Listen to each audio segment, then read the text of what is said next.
Listener discretion is advised. You are listening to Wine and Crime, the podcast where three friends chug wine, chat true crime, and unleash their worst Minnesotan accents. Ugh.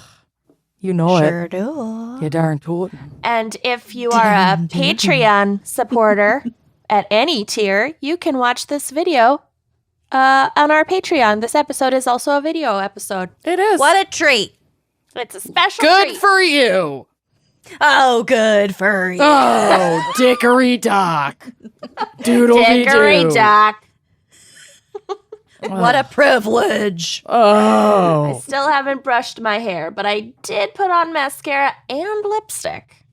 Wow. Big day, big day. All right, before we get to... Oh, fuck it, I'm Kenyan, whatever. I love that's how you Every say it time. every time. It's so I always good. forget. Who cares? I'm Lucy. And no one cares. Yep. I'm Amanda. Okay, before we get to the topic of this week's episode, we have a quick butt plug. So basically, Guys. a bunch of like... We're being attacked. A bunch of like MAGA trolls have Our like capital is being stormed on Apple Podcasts. My people's building is being stormed. the People's Democracy, aka our Apple Podcast rating. So funny, you guys. It's amazing. They hate us. Anyway, a bunch of MAGA trolls who like don't even listen to the show because there's no way they could get through a single episode of our show. Right? They heard from their drunk Aunt Karen, Yeah. who overheard their own child listening to our show. have left 1-star reviews on Apple Podcasts, and it's just not fun. So if you're an actual fan or listener of the show, why don't you head on over to Apple Podcasts and leave us a 5-star rating and review? It really helps us out. That'd be Offset great. it. Yeah. And we're going to reward you for doing so. yes. So there's a drawing. reviews left between now and February 1st will automatically be entered into a drawing for a set of Salt Your Dead Rocks glasses Yeah. and the I think Plan we Ahead include- Salt Your Dead tea towel. We include people who've ever left a review. Oh, yeah. That's Yeah. right. Yeah. So anyone, you're all subject. Yeah. Oh my God, we should just choose one of the MAGA trolls and just send them merch. we can't. They're we in want it- prison. That's all right. Also, we wanted to go to someone who actually would appreciate it and not just like But this smear is their the poop same all people over who it. are like, free speech, oh my God, like Twitter removing violent insurrectionists is against the First Amendment. Well, they but took down Parler, so they need another forum to go right on. I know, it's And just the Apple hypocrisy. Podcasts, Wine and Crime just seemed like a fit. The hypocrisy. So of we're the it. new Parler, apparently, and we don't want to be. But yeah, we're political. We've always been. That's not new. We're always gonna be. Mm-hmm. So like, fuck them, and it doesn't really matter. But let's stick it to them by leaving us 5-star. And get yourself Review. some free stuff. Yeah. Everybody Okay. wins. So this week, our episode topic is very apropos of the news. We may or may not have moved this around. We moved this up on purpose because To it's so purge apropos. To be Our especially triggering. feelings. So it's brought to you by fan picker Dr. Noodly. Noodly do. Noodly Doc. and the topic is abuses of authority. Uh-huh. Yeah. Mm. So may ring some vague bells. We might be screaming. Yeah. You're gonna be screaming for Mine sure. isn't all that screamy because I just couldn't handle it, but it has a badonka bonks twist. Ooh. So it's like loosely connected to this topic, but the abuse of authority is not why I picked it. Which is a In good true story. Amanda fashion. Mine is really on the nose with what's going on in the news, so it will even it out. Oh yeah, I know what you're covering. Is your case Donald J. Trump? There's a J in there. Uh-huh. Perfect. Yeah. Let's get some fucking alcohol in our system. Yes, so, please. Amanda, what is our wine crime pairing for abuses of authority? Well, this was also recommended by our fan picker, and full transparency, I did order this wine, but it has not arrived. And I blame the abuser in chief who has ransacked our USPS. And just be kind to your postal carriers because it's not their fault, and they are doing the absolute best that they possibly my can. God, yeah. Let's blame the theft of DeJoy. Right. Thief of DeJoy. So I wanted to, even though I'm not drinking this wine, I still want to plug this wine and recommend that anybody check out their website and get it because I can't wait to drink it. It's going to be amazing. So we are drinking the Klinker Brick Winery 2017 Farrah Syrah. It's probably Farrah or Farrah, but I like saying Farrah Syrah.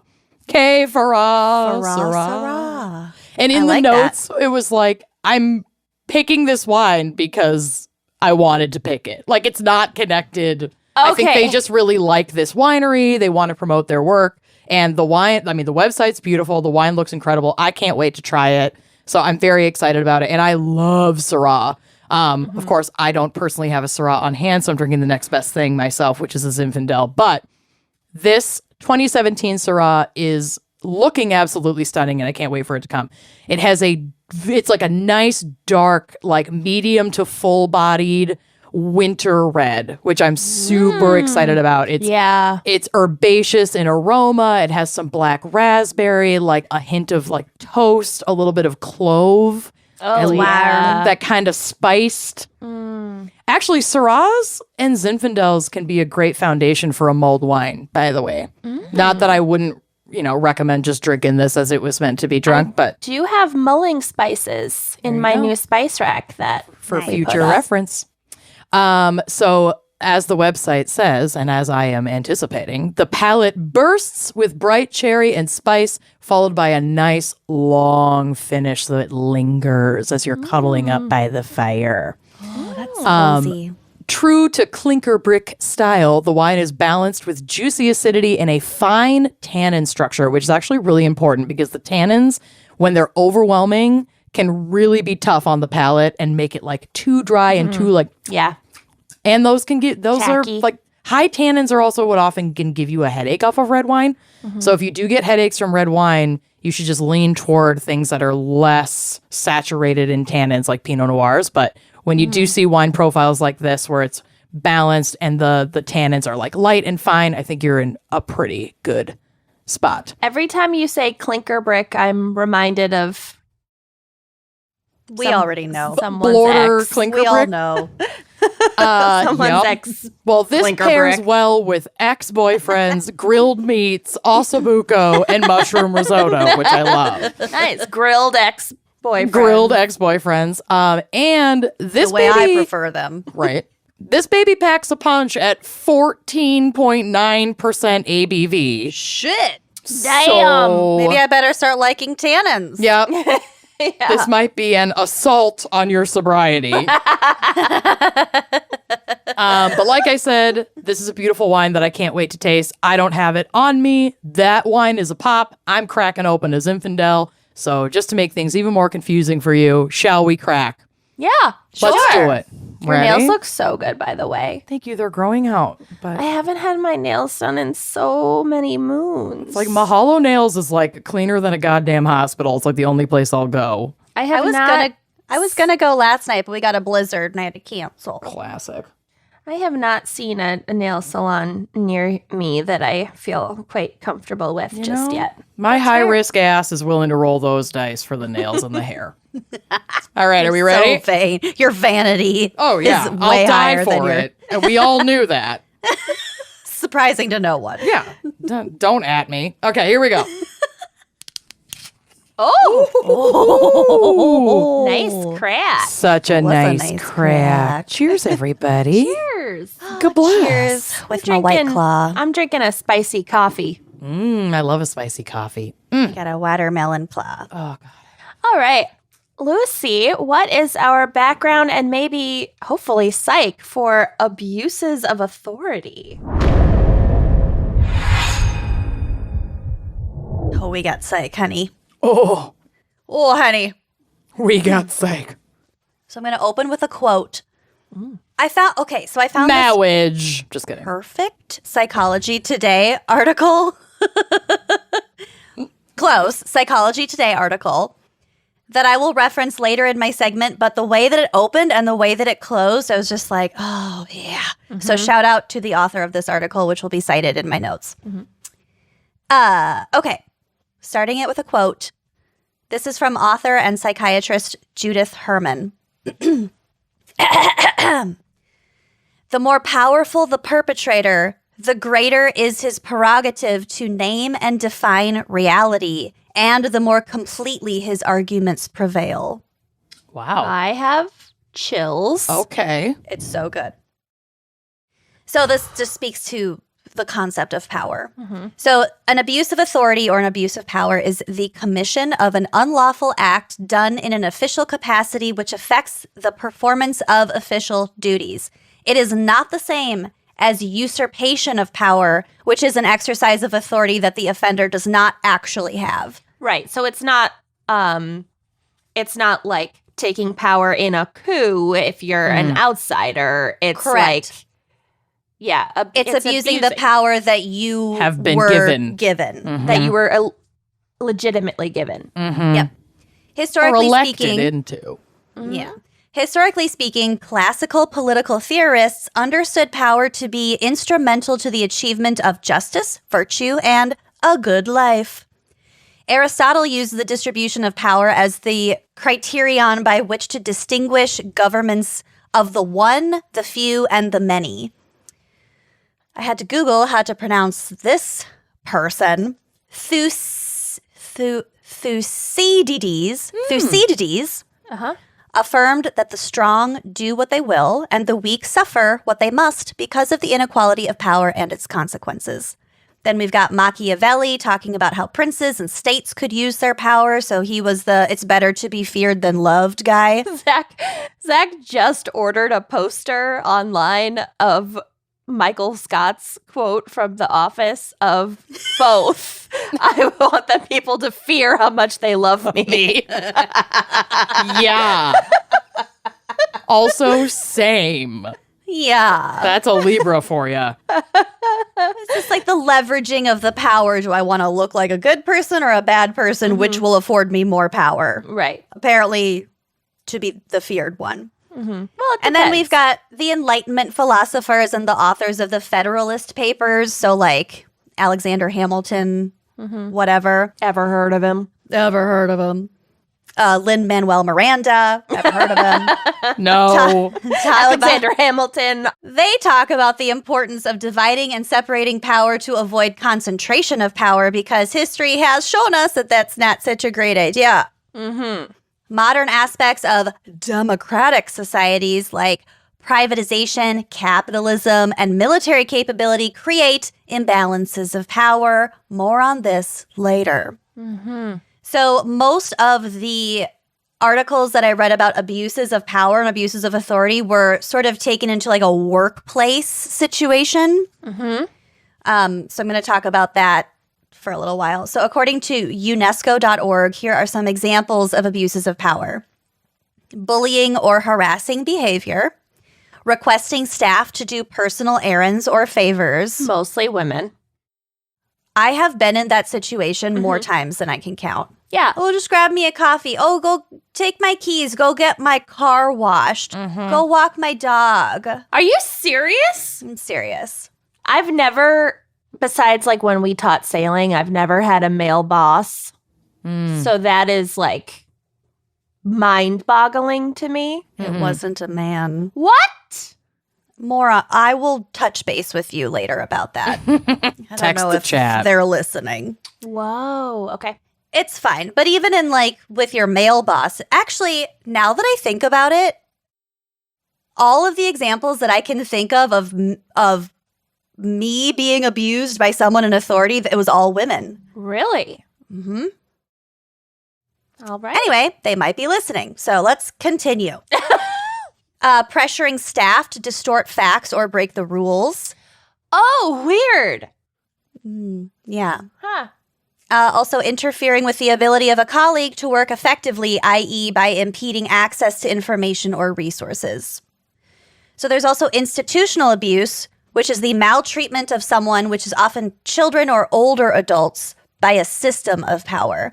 This can range from acts similar to home-based child abuse, neglect, sexual abuse, to the effects of assistance programs by working below acceptable service standards or relying on harsh or unfair ways of modifying behavior. So like any kind of like reform school from history or like the prison system. One flew over the cuckoo's nest. Oh my God. There were so many cases that I could have covered about abuses of authority within the prison system and obviously just the police in general. And I like couldn't, there are too many to pick. They're their own. Yes, I was standalone. so overwhelmed with choices that I had to not go down that path at all. Right. My first thought also were the boarding schools that like Yes. Native children were sent Yeah. to, forced to cut their hair, speak English, pray to Jesus. Just like purge them of their entire. It's cultural genocide. It's cultural on top genocide. of also just genocide. We'll get to the genocide. Don't worry.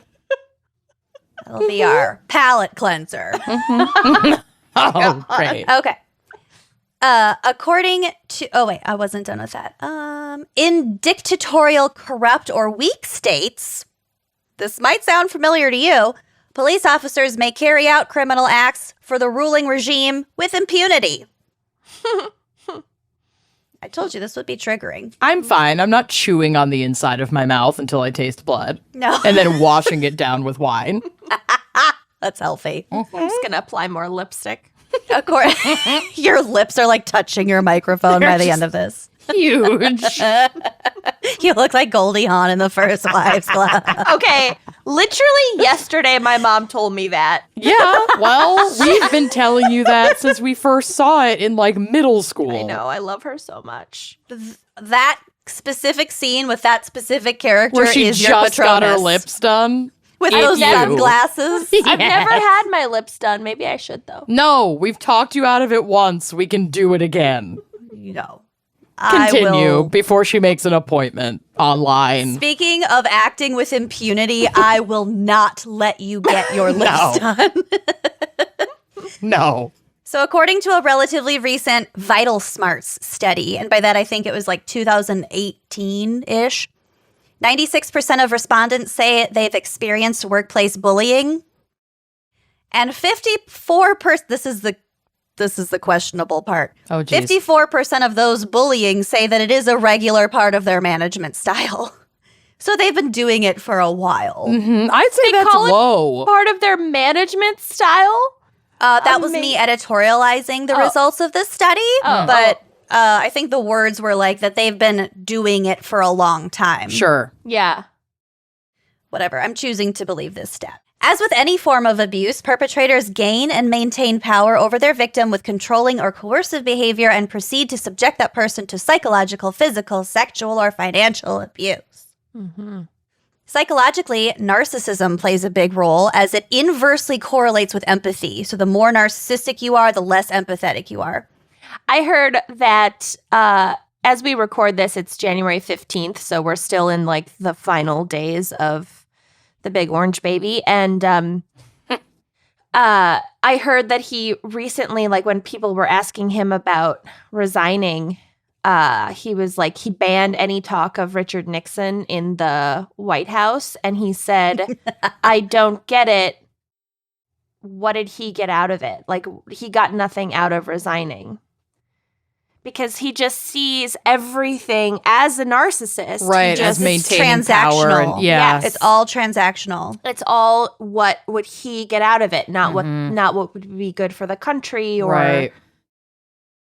I read something this morning about Ivanka and Jared, like not allowing the Secret Service to use any one of their 6.5 bathrooms in their residence while they were giving them round-the-clock security. And So they were having to like go down the street and go at Starbucks. And then at some point they got a porta potty to put in their yard. And then the neighbors complained. So then the Secret Service, as our taxpayer dollars, had to rent out a nearby, apartment just to use the fucking toilet. It's costing taxpayers $3,000 a month so that their Secret Service can use the bathroom. And for a while, the Obamas, who live in the same neighborhood in D.C., were letting Jared and Ivanka's Secret Service members use their toilet because Jared and Ivanka wouldn't.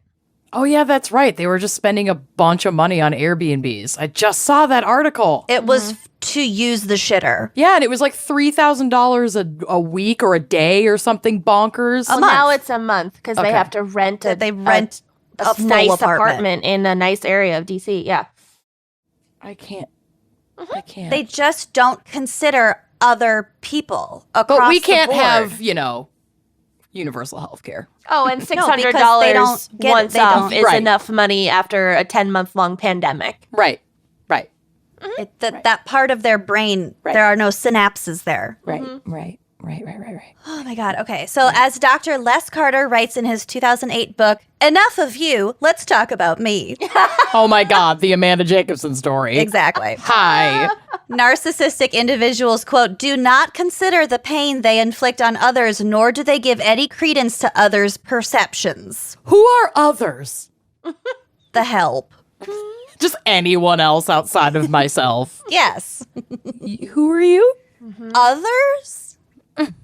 Non-me? I feel like we should Not have me. a standalone episode about narcissists. Oh, because yeah. it's And I can just so- list everyone I've ever dated. And it will be Especially a that 3-hour DJ. episode. It'll be a long episode. It'll be a 12-parter. So, sorry You to all have the fan you've pickers. You're going to be dated a pushed lot. back a Yeah, year. you have. You've dated a lot of narcissists. I don't know why. I am so drawn to narcissists. Bill is like the first person I've dated that doesn't have narcissistic like the personality anti. disorder. He's Yeah. anti. Thanks, Yeah. therapy. He's the opposite. He's like a quiet, shy gift giver. Yeah. Acts of service. Yeah. What? You're like unsettled by how nice he is. And he like communicates with me. It's a whole new world. Yeah, apparently is. Okay, so as You don't let narciss- him use your bathroom, though, right? No, of course not. he used it that one time and you bitched to our group chat. Yeah, because I was going to take a bubble bath and he had just taken a stinky deuce in there and I had to air it out for like an hour before I could do my bath. How do men find time in their day to be productive because they're just constantly shitting? I don't know. And, Men shit constantly. I don't understand. and I know he's not bringing his laptop to the bathroom like I do so that I can get my best ideas on paper while I'm pooping. So I really don't know how he's doing it. Halfway Anyway, through my novel. Anyway, I'm not writing a novel. Yet. As yet. it's an autobiography. It's not a novel. It's an auto-poopography. It's a manifesto. It is, though. As narcissistic behavior increases, we see increases in power abuse cases. So for victims, on the other hand, classic story that we have talked about ad nauseum. It's a narrative of gaslighting, confusion, stress, and anxiety that prevents people from reporting the abuse. Also, often the logical channel of addressing this abuse via the legal department at like your company or whatever can be a fucking landmine, as law firms are a breeding ground for the protection of bullies who often have money and greater access to lawyers. As a result, a victim may rightly feel that the threat of action would be worse than the original abuse. Yeah. Oh, don't punish them because it'll just inflame things. We need healing and unity. Unity. These narcissistic abusers will also attempt to use their power and manipulation skills to enroll others into what's called the group shun, which is a social rejection of or emotional distancing from the victim. Often the group feels that if they do not fall in line with the abuser, they may be the next victim. Hang Mike Pence. Yeah. Yeah, what the? So fucking stupid. I'm not saying that. I'm No, quoting you're that. quoting it. You're Yeah. quoting it. No. As much We as I know. hate him, He's I an don't awful want person, him to but I don't- actually No, die. we would No. never. That's really gross. On the podcast. What I dream about and masturbate to on my own time is publicly. nobody's business. Jesus Christ. And is also hate fucking Mitt Romney. And that's my business. He does have a nice tan, Mitt Romney. He is a daddy. He's a daddy. When you look up daddy in the dictionary, it's Mitt Romney. He is a whole snack. He is a monster. And I want to experience those special Mormon panties on my bedroom floor. And Bill knows. I've told him. He's my only hall pass is Mitt Romney. Oh, Jesus. The only hall pass I have. Christ. It's like I feel Mitt like Romney, we've talked about this. Tom Hanks for some weird reason. Do I have problems? I just want Tom Hanks to hold me and just tell me everything's going to be okay. That'd be nice. I'm good. Anyway, what's this episode about? Who are we? We've already Is it done itchy in daddy here? crimes, so it's just your wool hat. Okay. It's my chest. In terms of pathology, Amanda, when the uneven Yes, I'm listening. when the uneven distribution of power becomes extreme and persists over time, it becomes domination, which at that point is a condition of pathology. So here's another lengthy quote from that Psychology Today article, and just to be warned, again, this will be triggering. Quote, when abuse of power comes easily, it also becomes an all too attractive end for pathological individuals who might try to seize it through any means. When they attain a position of control of an entire society, great tragedy can result. Like the deaths of 400,000 people. We'll get to it. We shudder to consider the examples of Adolf Hitler's Germany, Joseph Stalin's Russia, Mao Zedong's China, and Pol Pot's Cambodia. The rise to power of pathological leaders results from what political scientists call a toxic triangle, which consists of dangerous leaders, vulnerable followers, and a society that provides the ripe ground for their collusion. Well, this is really scary. I told you. Well, it gets worse, honey. Don't worry. Hitler, Stalin, Mao, and Pol Pot all rose to power not as isolated individuals, but as members of pathological parties that facilitated their rise. In each case, not only did many of those close to the pathological leader also suffer from dangerous defects, but they also played key roles in securing the pathological group's hold on power. Economic insecurity, social disintegration, and mass disaffection with existing structures of power often form that third crucial aspect of the toxic triangle, the ripe ground that allows these pathological leaders to come to power. A disorder at the societal level still has the same outcome as any unopposed disease, destruction, and death. And lucky us, we have both right now. We have metaphorical and literal disease and death. The amount of boxes we can check on that checklist are alarming. You're right. It is I'm itchy not- in here. I'm not Right? done. It's itchy in here. I got so much more to go. Oh, Here we good. go. A common feature of these regimes is the terrifying wastelands that pathological leaders produce when their dangerousness unfolds into the world. The death factories of Nazi Germany, the mass prison system of Stalin's Gulag, the millions of victims of Mao's famine, and the mass murders of Cambodia's killing fields are all terrifying, natural consequences of the leader's mental pathology. To their creators, however, they were places of cleansing, places which they believed history would look back on with gratitude for their service to humanity. You know, that's exactly how Trump feels. I mean, obviously on the wide scale level of how many Americans have died of COVID-19 as a direct result of the mismanagement by our president and his team. But also the fact, and I know we've brought this up recently, that 13 individuals on death row, many of whom are questionably on death row or were questionably on death row, were executed at Trump's hand, essentially. Yeah. He did everything except pull whatever lever is required to make that happen. And you know that he, in some form of his delusion, is like, well, I'm getting rid of criminals. Yeah.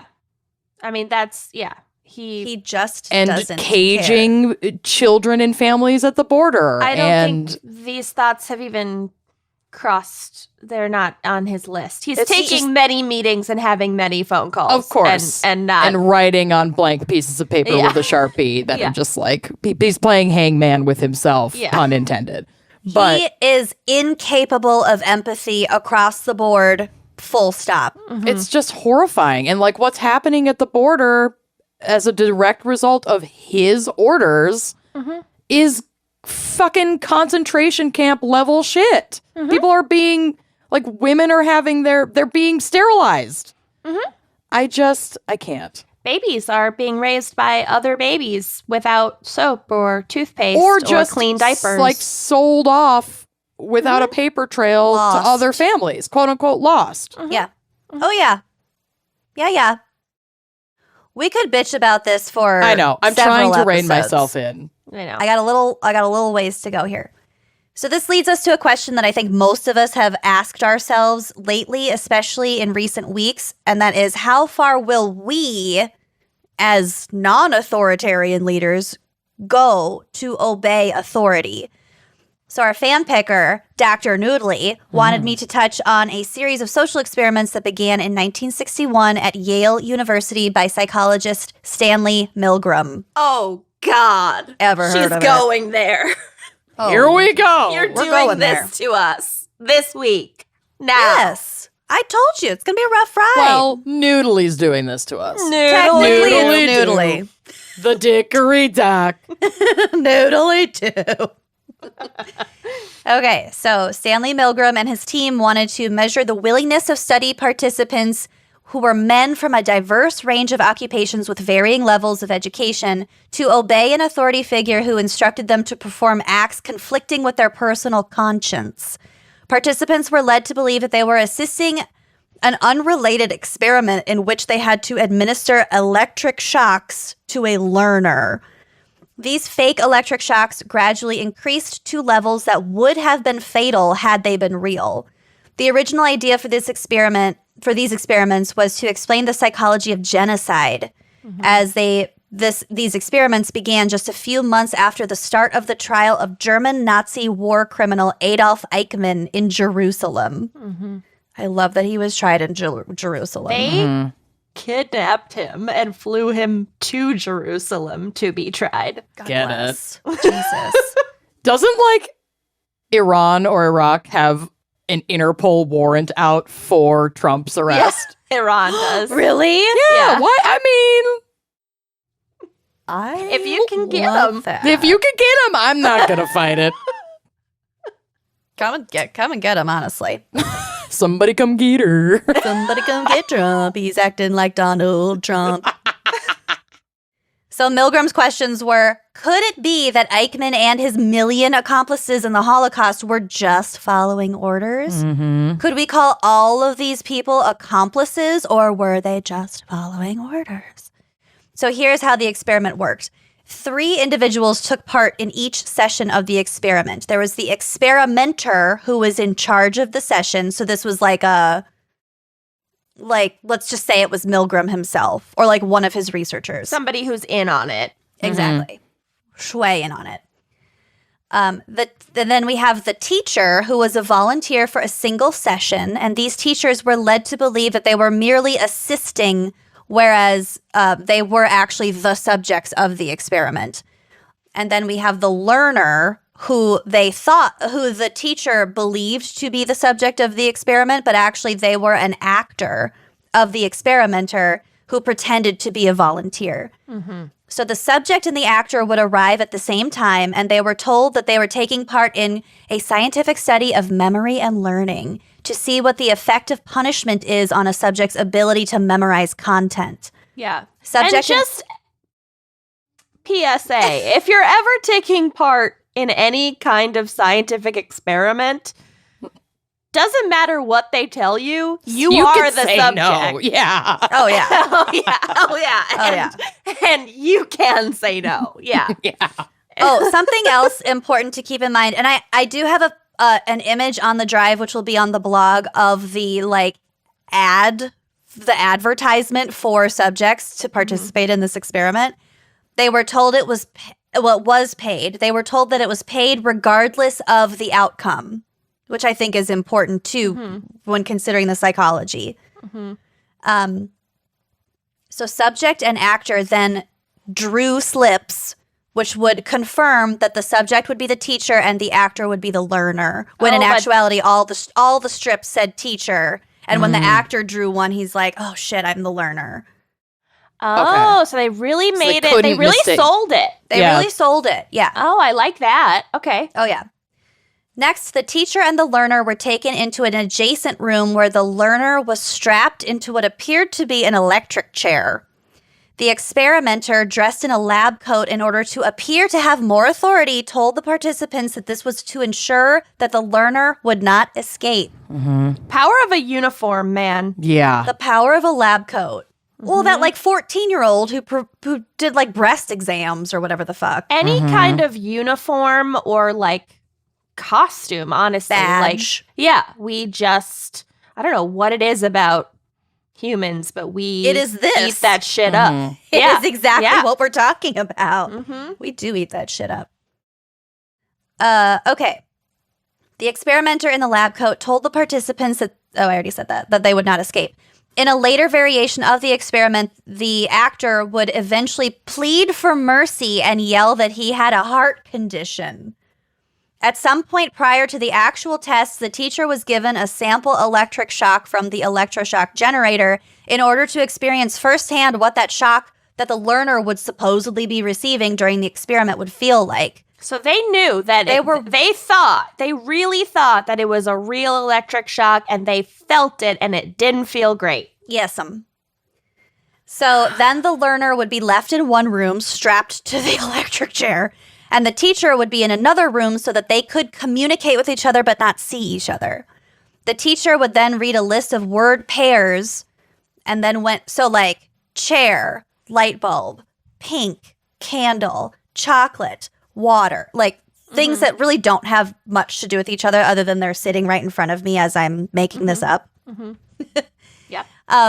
Then the teacher would go back and say each word plus a list of 4 options for what its pair was in that first list. So oh my God, I'd fail so hard. Chocolates paired with matches, computer, microphone, or water.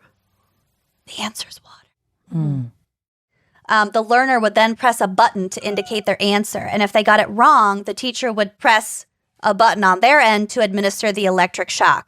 The shocks went up incrementally by 15 volts. And the range was between 15 and 450 volts, which is a deadly level. Right. The learner would make audible noises, keeping in mind this is an actor. Right. They're not actually being electrocuted, but still, these people think they are. Yeah. The teachers definitely thought that they were administering actual electric shocks. So the learner would make audible noises ranging from ow, to banging on the walls and screaming, let me out of here. Oh. This needs to stop. Let me out. During the highest voltage shocks, the learner was silent. So presumably the teacher would kill them. Could assume that they were dead or at least passed out somehow. It's so interesting that it was in separate rooms. So they wouldn't see each other. Right. Well, I know, and also but that's there's really a psychological interesting about aspect it, to that. The psychology Right. behind that, if they can see this person in pain, Right. it's Yeah, harder I for wonder them. if it would have been any different if they had been administering the shocks standing next to them, administering the shocks in the same room, but 10 feet away, administering the shocks through a window where they could see the person, or administering the shocks and not seeing and only hearing this experiment. I mean, undoubtedly, yes, there would be different results. And then as far as administering the shocks and just getting a telegram saying the result. Yeah, I mean, this was very purposeful, and I think that this experiment was created in response to the Third Reich. Yeah. So think of it as that Nazi commander, what's his name, Eichmann. If you were comparing it to, let's say, the secretaries typing up, supply orders for the concentration camp guards. Right. Technically, they are also Nazis, but they are so far removed from the actual atrocities. All I did was... I followed orders. Yeah. I was just following orders. That's what this all boils down to. Yeah, that was one of Eichmann's main, attempts at a defense was Right. I was just a functionary. I was just a paper pusher. You and millions of others. Right. So if at any time the teacher indicated a desire to halt the experiment, the experimenter was instructed to give specific verbal prods. And these prods were, in this order, number 1, please continue, or please go on. So if the teacher's like, I don't like this, then the experimenter would just be like, continue. Like in a very Number 2, unemotional, the experiment detached. requires... Just keep going. There's no amount of trying to persuade this person. It's just telling them you must an continue. order. Giving an Just order. a dry Okay. order. Yep. So number 2, the experiment requires that you continue. Number 3, it is absolutely essential that you continue. And number 4, you have no other choice. You must go on. Ugh. Yeah, it is interesting, like you said, that there is no attempt at persuasion. There's no, don't worry, they're He's fine. fine. Yeah, no, it's just keep going. I'm telling you to keep going. Keep going. Wow. So if the subject was still wished to stop after all 4 successive verbal prods, then they stopped the experiment, just probably to avoid like a lawsuit. Otherwise, the experiment was halted only after the subject had elicited the maximum 450-volt shock 3 times in succession. And how many times was that administered?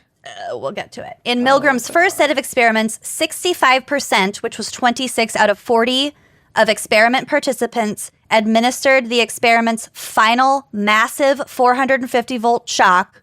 So that 3 times. 65% of these people in the first experiment Killed them. essentially right. Went all the way. Essentially killed the learner. Went all the way. Wow. And all of them administered shocks of at least 300 volts. So I think the 300 volts would probably be like the banging, like the, oh my God. right. In his 1974 article, The Perils of Obedience, Milgram concluded, quote, ordinary people simply doing their jobs and without any particular hostility on their part can become agents in a terrible destructive process. Moreover, even when the destructive effects of their work become patently clear and they are asked to carry out actions incompatible with fundamental standards of morality, relatively few people have the resources needed to resist authority. For Oh my example, God. being told by your party's leader and your president to deny the results of a free and fair Right. election, even when you see that it whips up the crowd into trying to assassinate members of Congress. Correct. So I want to close this out. I told you how much I loved this Psychology Today article. They closed out that article with this little anecdote, and I just really liked it. So this is the quote. The Latin root of privilege, which is privus lex, means private law. The French aristocracy, for instance, was endowed primarily with exemption from taxation.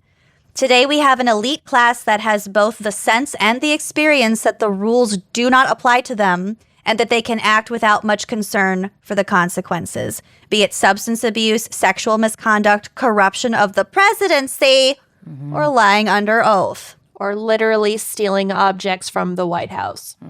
So I cast a very wide net in my segment from abuse of authority to, Nazis and privilege, but they're absolutely all intertwined. Absolutely. Yeah. Wow. Just Anyway. a lot to chew on there. That was a lot. Yeah, that was a lot. So thank you for listening. My case, it felt particularly appropriate given the attempted coup on January 6th. What? That, The what? the what? That caught law enforcement so off guard. They had no idea it was coming. No one Yeah. made T-shirts. There was and- no Facebook event. And Yep. also the fact that this episode will air the day after MLK Day, I think. MLK Day is No. It'll air this like a few days after MLK Day. Mm-hmm.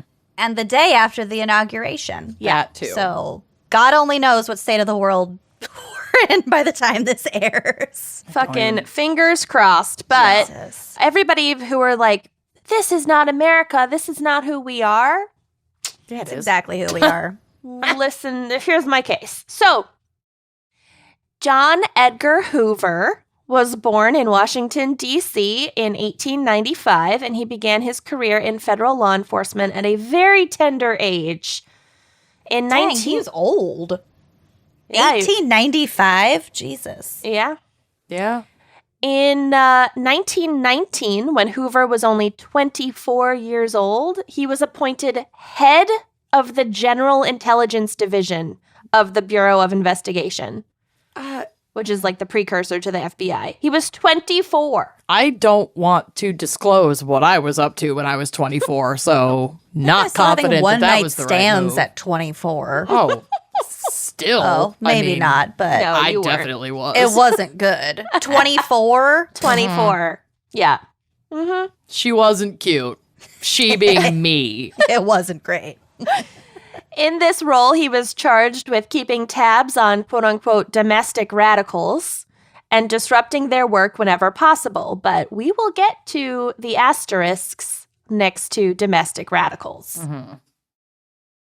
Hoover played a very large role in carrying out the Palmer raids during the first Red Scare. So this was like right after World War I and the Russian Revolution, and like the beginning of when like communism was like really The word of the frightening. day calendars really went wild after communism hit the scene. Mm-hmm, mm-hmm.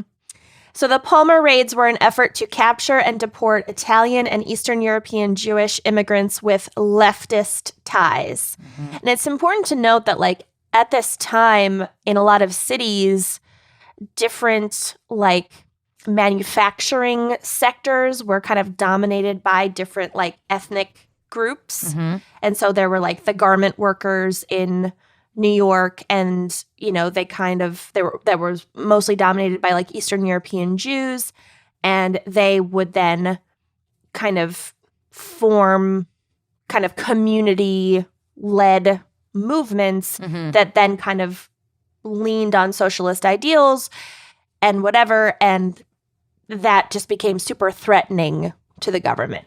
Sure.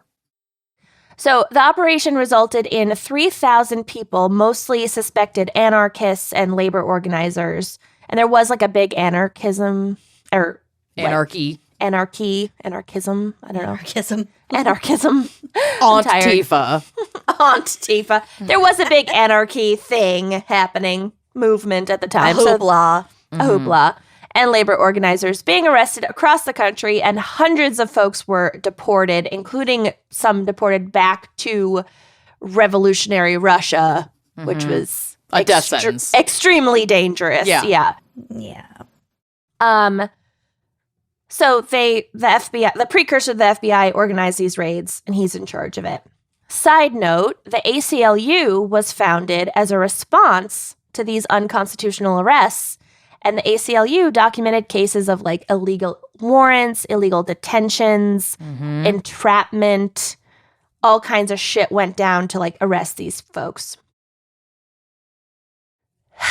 In 1924, J. Edgar Hoover was promoted to the head of the Bureau of Investigation. He was not yet 30 years old. I'm 33. I can't imagine. I know. Isn't My that life wild? is literally together by like a roll of duct tape with puppies printed on it and a string of floss that I 6 inches found of floss. in the bottom of a trash bin because I haven't bought new floss recently enough to use stiff clean breeze floss. Would definitely blow over. One of those I'm done. really curly last of your floss strands. Yeah. Yep. So he clearly enjoyed wielding power from the beginning and gained a reputation for frequently firing anyone who displeased him or whom he deemed incompetent. 2 of the people he decided were incompetent in the early days of his leadership were the Bureau's only 2 female agents. They just happened to both be deemed incompetent. Well, they're women. Yeah. Well, Wow. every month, all the blood leaves their brains, goes out their vagina holes. Throughout his decades-long career, so he's in charge from But their emails yeah, in the 30s. he's in charge from 1919 through 1971. So all that time, he hired one female agent. Good. What? Great. That's enough. That's plenty. One white woman. You know, We're good. I knew that he was not great, but I didn't realize how not fucking great this Yeah, I knew. Yeah, same. I knew he was shitty, but I didn't know the depths and breadth of the shit. girth. So in 1935, Hoover was instrumental in the founding of the Federal Bureau of Investigation, which he spent 37 years as director of until his death in 1972. Although Hoover was known throughout his life as a powerful figure who often used his position to influence people in government and to advance his own interests, it was not until the year before his death that the true extent of his abuses of power was revealed. In 1971, an anti-war activist group called the Citizens Commission to Investigate the FBI. I like how just Let's get straight to the point. Yep. We are not pussyfooting around what we're about. Like, would their acronym be CCI-FBI? Yeah, I don't know. I love it. They broke into an FBI office in Pennsylvania and took several dossiers of classified documents. So basically, they were whatever. They broke in and stole classified documents. Mm-hmm. They were the justifiable Watergate. Yeah. And these documents were labeled with the code COINTELPRO, which stood for Counterintelligence Program. Mm-hmm. They're really bad at acronyms. Yep. Yeah. Yeah. The group COINTELPRO. QUANTELPRO. I know. Cointreau. Cointreau. Ooh, When Yum. making a margarita, do not Always. forget the QUANTELPRO. Just a little float at the top. Just a float.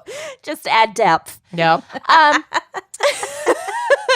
So the group then leaked these documents to the press. So kind of like early Chelsea Manning also, although Julian Assange is a piece of shit, so I don't know.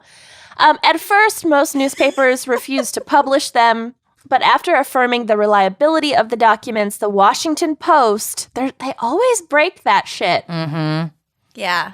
published a bombshell front page story about the FBI's massive effort to surveil, infiltrate, and disrupt domestic political groups that it deemed subversive. Which, surprise, is any left-leaning boots on the ground group that's fighting for transparency in government or equity in workers' rights.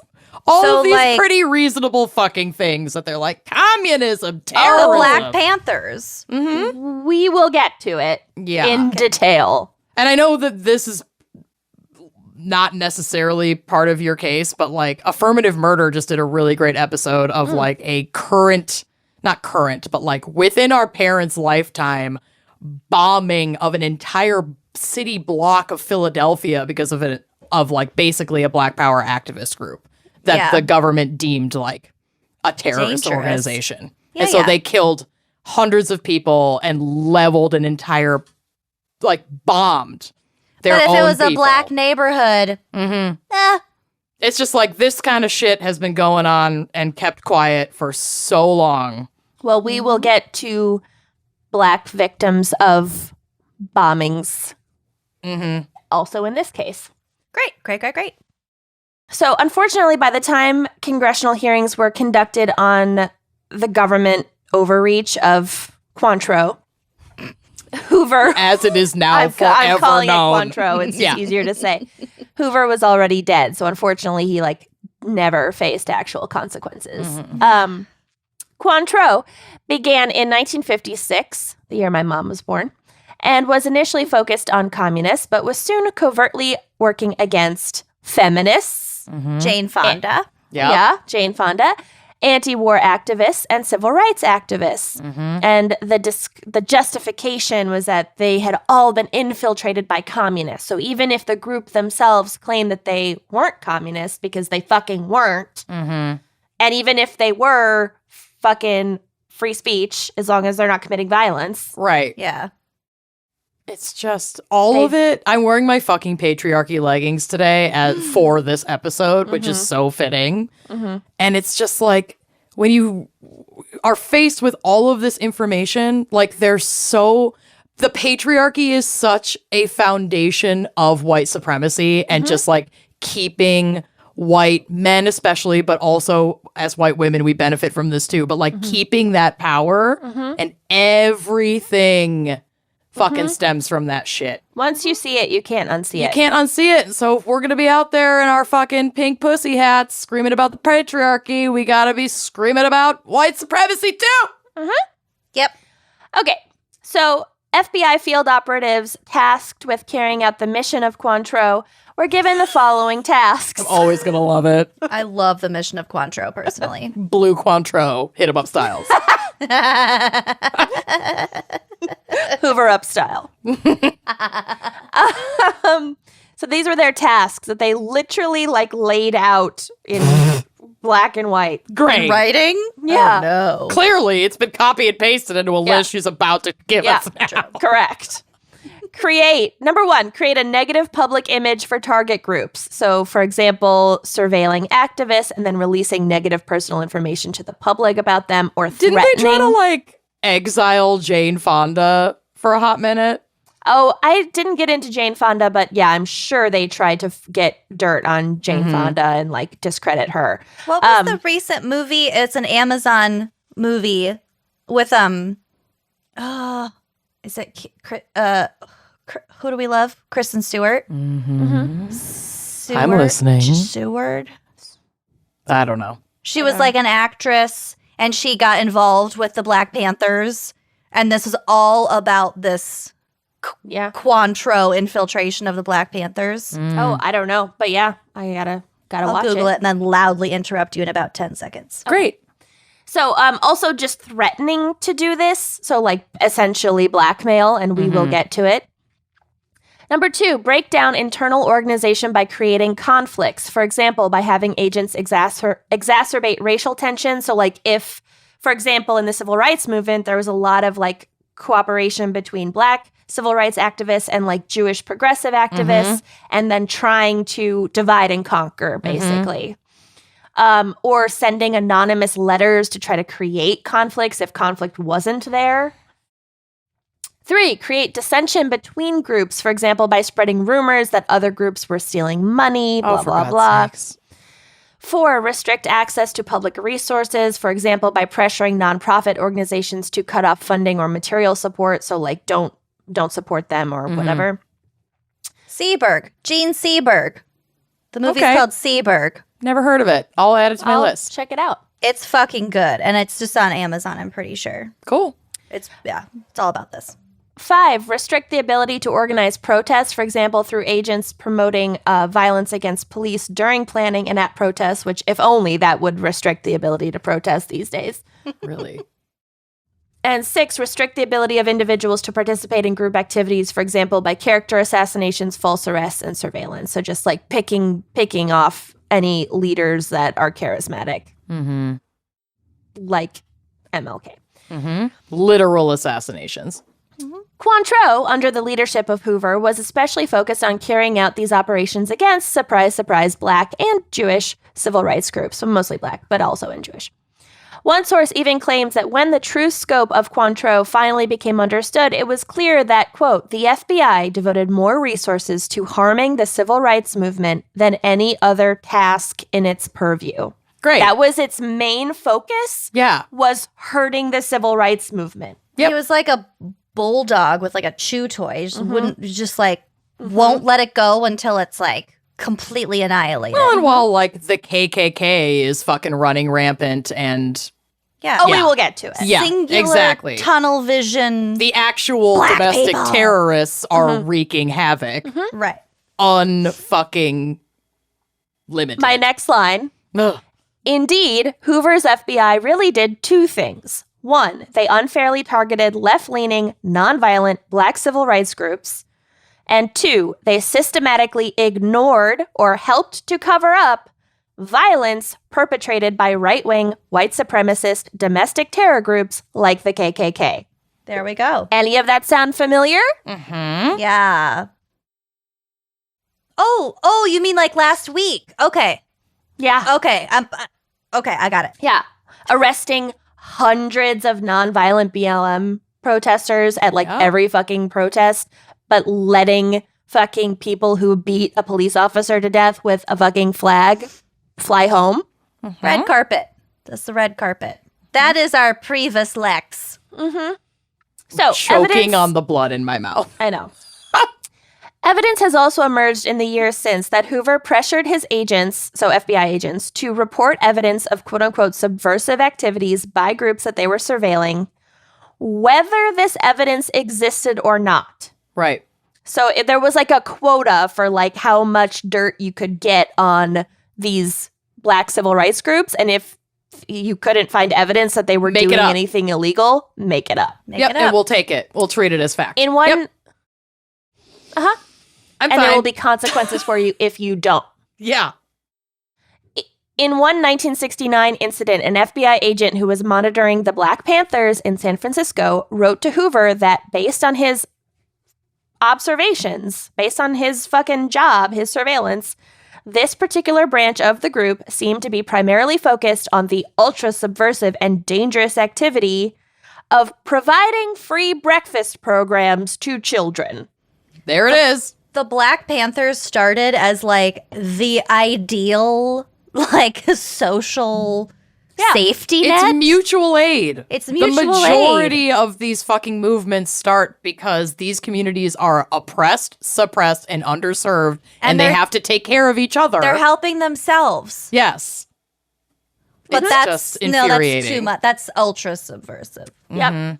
So the FBI agent infiltrates, observes, monitors, and is like, they're giving free breakfast to kids. Like, we don't need to worry about them. Chill. You know? Hoover, Relax. Hoover, sir. J. Edgar Hoover wrote back implying that the agent's career would be negatively affected if he could not uncover evidence that the Black Panthers were a, quote, violence-prone organization seeking to overthrow the government by revolutionary means. In another memo, Hoover wrote that, quote, the purpose of counterintelligence action is to disrupt the Black Panther Party, and it is immaterial whether facts exist to substantiate the charge. Those are his words. His words.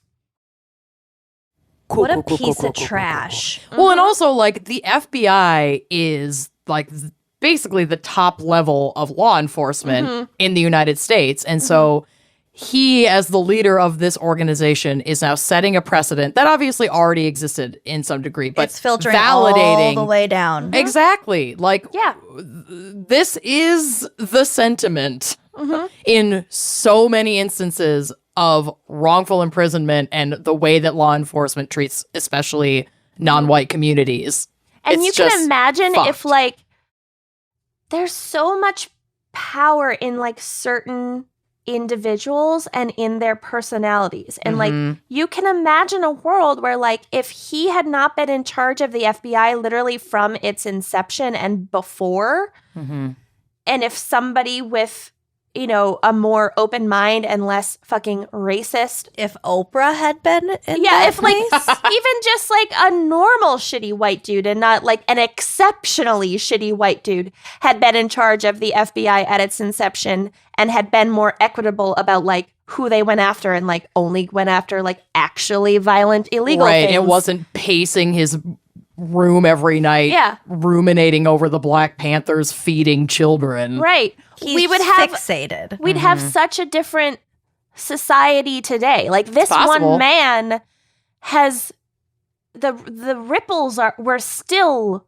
living with today.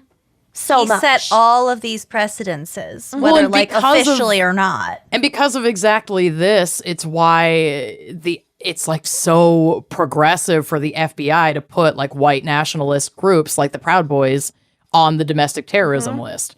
Yeah, It's like because we've been fucking trying duh. to do it for 100 years. Exactly. It's like fucking duh they belong there, but the FBI has been so hell-bent against recognizing this Excusing because, their like you're saying, behavior. they've put all of their resources in the wrong counterintelligence Yeah, bullshit. it's a huge shift. It's a And that's huge clearly shift. still a problem because the coup was openly planned on the internet and direct information was provided to the press, by the press, to the FBI, and it still was ignored.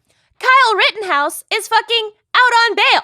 Chugging beers in Wisconsin. With his Flashing mom. white power signs with his fucking mom, and he murdered 2 people and crossed state lines to do it. Okay. Anyway. Okay. So 2 or 3 people. Two. 3. I don't 2 know. died. I thought it was 2. Yeah. Although 2 Cointreau, too many. although Cointreau had a devastating effect on numerous civil rights groups, documents that have emerged in the years after Hoover's death suggest that he was particularly fixated on the supposed threat of nonviolence resistance champion and Nobel Peace Prize winner Dr. Martin Luther King Jr. Yeah, so he totally had him assassinated, and that's the theory that I'm going with. Oh, yeah. Hoover first took notice of King when the Reverend befriended Stanley Levison, a Jewish progressive activist and wealthy businessman who was being surveilled already by the FBI for his supposed ties to communism. AKA his religious beliefs. Well, like I said, the whole cultural thing that had been like building up in cities with like Jewish progressive leaders, where it's like, Right. it's not But really. it probably wasn't not because he was Jewish. Oh, I mean, it's a full part of it. Yeah, right. Mm-hmm. But it was, yeah, okay. It was So- more than that. This surveillance of Levison led to surveillance of Dr. King. And as King became more and more influential in the civil rights movement, Hoover began to fear that King might become what he called a, quote, black messiah. The actual Messiah was black. Chew on that. Suck on that. Suck my dick. Where are you going with this, Jay? Believing King and the civil rights movement as a whole to be one of the greatest threats to American stability since the Civil War. To white stability. Right. To white power. To white supremacy, the foundation of American stability. Right. Yes. Hoover personally involved himself in a campaign to destroy MLK's reputation and neutralize his influence. At one point, Hoover directed his intelligence chief to bug King's bedroom, which led them to obtaining a tape of Dr. King having sex with a woman who was not his wife, so having an affair. Which Nobody's perfect. no. Okay. Nobody's perfect. We're not going to go there. It's not great. Oh, but but he's nervous. so stupid. That's so dumb. This is do some with dark it. shit. I had to throw a Nobody's perfect in there. Been sitting the on that Po'boy for right a now. month. Such like a specific era of joke. Oh, I know. Like 1971 Oh, I was through late. 97. So the FBI anonymously mailed the tape to Coretta Scott King, his wife, along with a letter for King that read in part, "King, look into your heart. The American people would know you for what you are, an evil, abnormal beast." Okay, Hoove. Take several seats, first of all. Seriously. Second of all, if you didn't diddle out on your partner, I will be shocked. If you could even get it up. Right? There is only one way out for you. You better take it before your filthy, abnormal, fraudulent self is bared to the nation. What's this fascination with abnormality? Right? I mean, it's just another way to dehumanize black people, black I know, leaders. but he just used it twice in a fairly short note, He which doesn't makes me own a question his thesaurus. creativity, Oh, it's among other things. garbage. He's So- a terrible writer. Well, the letter was most likely written by William C. Sullivan, who was the FBI's head of domestic intelligence at the time, but he was high up and whatever. So and Hoover Hoover's a directed him to do terrible it. copy editor. Yeah. And after Sullivan had a falling out with Hoover in 1971, he gave an interview to the Los Angeles Times in which he described Hoover as a, quote, master blackmailer and suggested he had directed both the mailing of the tape and the letter. So, yeah, of course he Hoover did. fucking did this.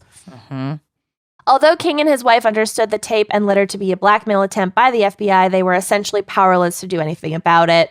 And, like, it sucks, but, like, that is going to affect your marriage and your personal life and draw your focus away from the work at hand. Yep. For sure.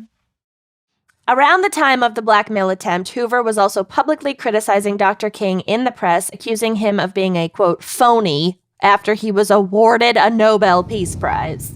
Good God. I feel like there was a very specific window in time when the word phony was like, oh, Yeah, thanks, Holden Caulfield. Yeah, I was going to say, exactly, catcher in the rye.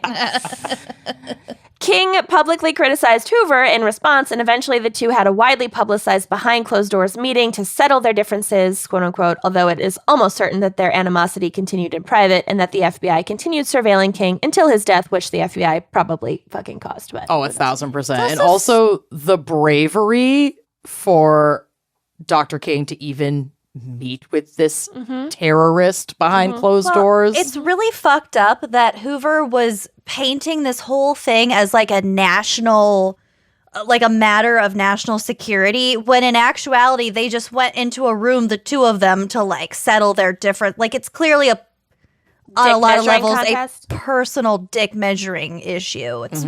It's so fucking stupid. Part of the conflict between King and Hoover stemmed not just from Hoover's belief that the civil rights movement was dangerous, but from personal anger at King over the comments he had made implying that the FBI did not effectively investigate violence against black people in the South, which was fucking true. Yeah, that criticism is legitimate and still very real. Jesus Christ. So it has become abundantly clear that not only did the FBI fail to adequately investigate crimes against people of color in the South, well, nationally, but especially in the South, but that Hoover personally squashed these investigations. So he personally is the reason that the FBI was not doing a better job fighting the KKK. Well, yeah, because those are his homies. He's not gonna fuck them up. For example. And at this point in my notes, for example is in all caps because I was literally scream typing. For example.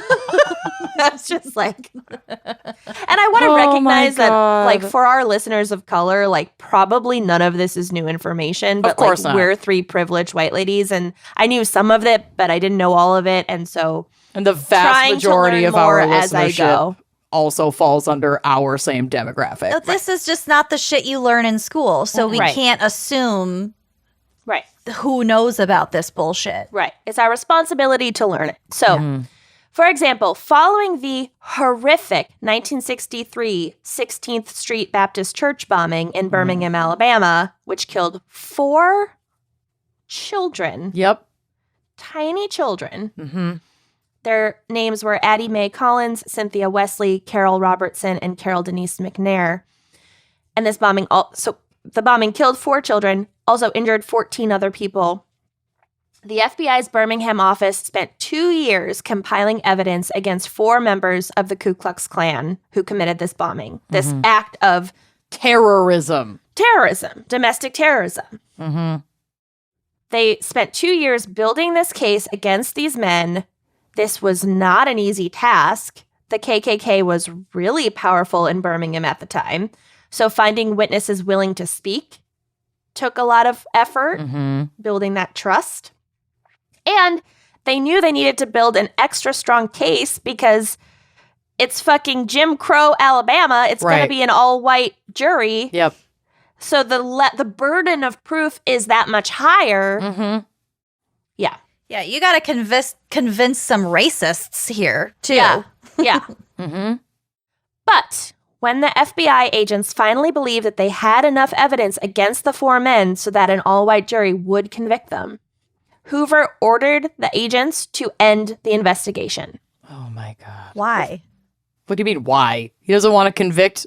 He doesn't want to KKK. fight against the KKK. Those No, are his I buddies. understand the real reason, but what was his reasoning at the time on paper? Just because I said so? Well, I will get to it in this next part. Okay. The agents tried to get permission to brief state prosecutors on the case that they had built. But that request, too, was also blocked by Hoover. And so his reason was that he felt that they didn't have enough evidence to prosecute and that their chances of success was very remote. In his vast experience as a lawyer. Well, and kind of to your point, Lucy, that's the because I said so with a really weak, I don't see enough evidence. Yeah. And this deciding whether or not a case has enough evidence to prosecute was not within his job description. That wasn't his role. He's not a lawyer. Yeah, that's up to the state prosecutor. Yeah. As the FBI agents knew, they were like, please, like, can we fucking present this to the state prosecutor? And he was We've like, no. spent 2 years building this case. Beyond that, beyond just shutting down the investigation, he took the next step, which is that he ordered the documents to be sealed. Oh, God. And withheld from prosecutors. So they couldn't, it was purposefully hidden. How long are they sealed for? Decades. They were not fully unsealed until 1995. Cool.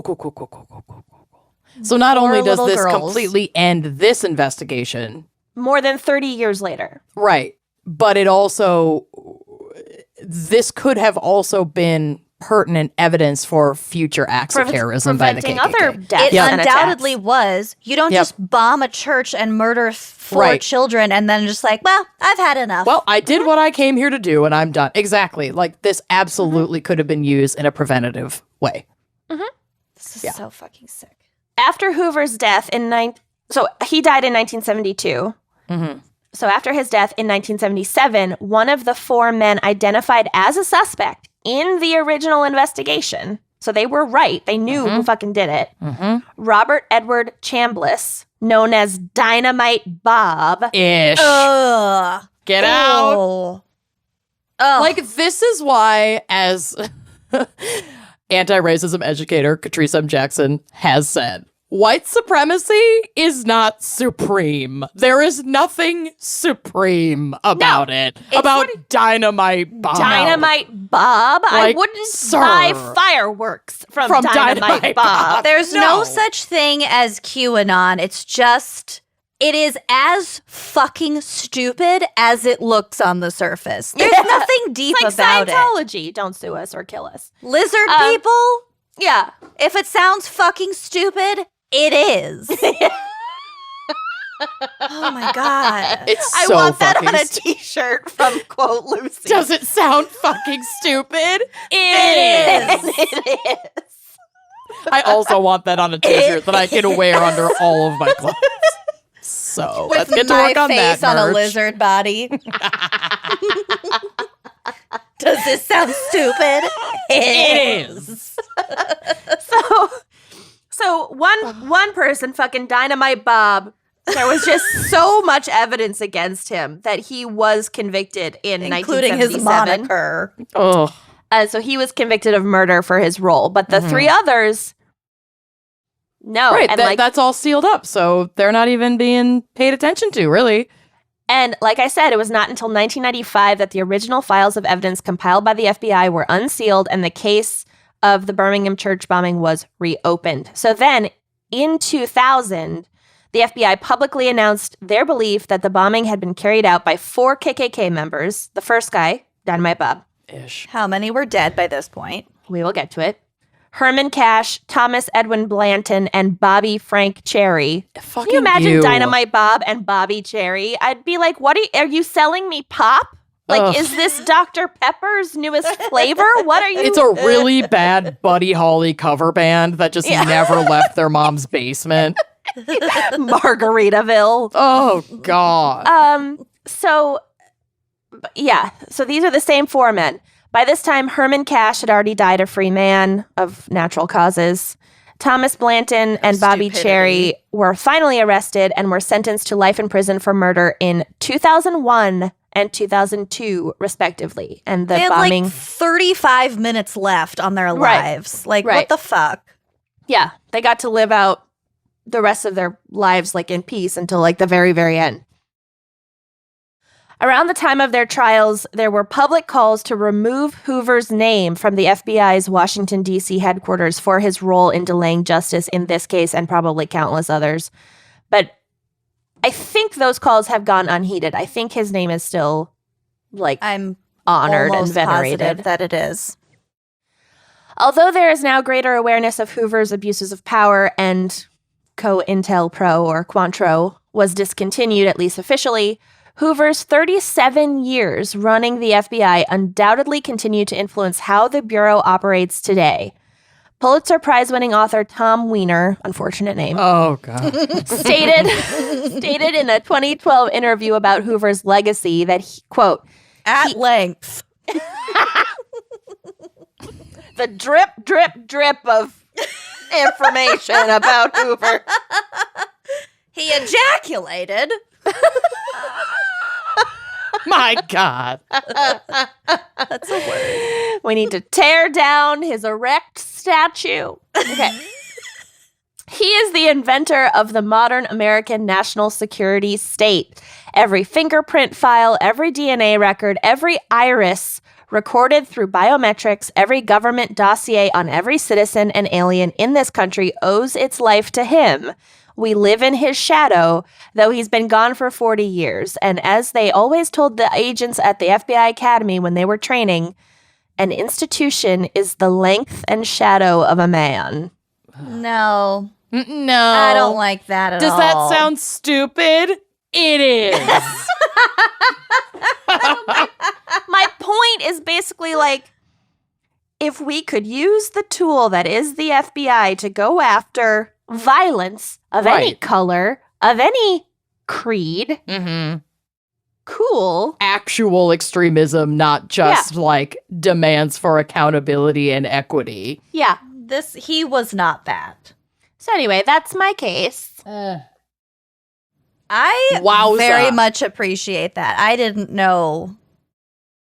I learned a lot, I didn't and know it now was that I deep. have a lot of avenues that I want to go learn more. So Mhm. Yes. Well, yeah, I mean, our history is so whitewashed. mhm. And But, like you said, it is our responsibility Mhm. to learn. Mhm.